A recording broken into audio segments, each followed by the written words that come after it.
My heart is broken. It's still broken. The parents of 13-year-old Emiliano Munoz, or Emmy, say their son loved to play soccer, hang out with friends, and ride his electric bike. Me llamó 3 minutos antes. He called me 3 minutes before and he said, "Mom, I'm going to the soccer field." His mother, Maria, says, Y me dijo, "Mamá, voy."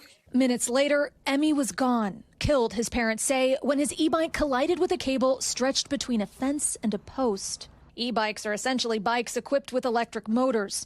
You can either pedal, rely on the motor to propel you, or both. Some can hit speeds in excess of 20 miles per hour. Research shows that while they've been growing in popularity, so too has the number of accidents and near misses.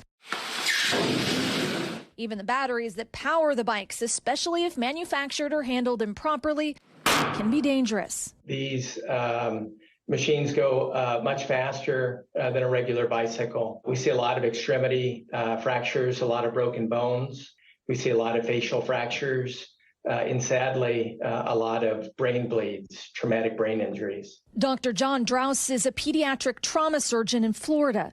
He says his hospital has seen an exponential rise in the number of e-bike related injuries, skyrocketing from just 3 in 2022 to 74 injuries last year.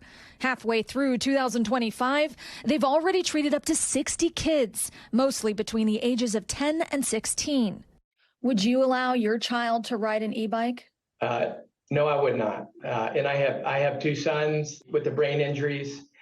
These can be very sad, very life-altering events. Matt Moore is from People for Bikes, the trade association for the United States bicycle industry, which includes e-bikes. Electric bicycles are pretty regulated. The problem is that some of these devices, we call them e-motos, attempt to be both a motorcycle or an electric dirt bike, but sold as an electric bicycle. But they can be unlocked or unlimited, have the speed governor removed, and now they're a 35-mile-per-hour electric moped or motorcycle, and a child is operating it on a public street.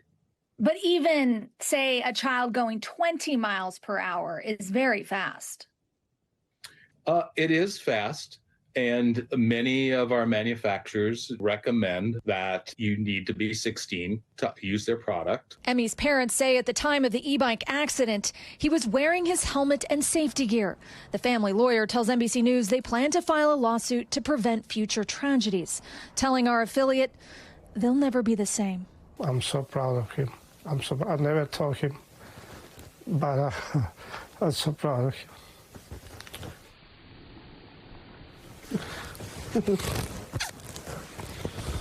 He was my life. He was my life. While the trade association representing e-bike manufacturers argues that this space is well regulated across 44 states, those regulations can vary widely. For example, in the state of California, if you are under 18, you are legally required to wear a helmet while operating an e-bike. While there's no such requirement in many states, the trade association recommends a specialized helmet if you're operating an e-bike, regardless of age. Tom. All right, Erin McLaughlin, great story there. Erin, we thank you.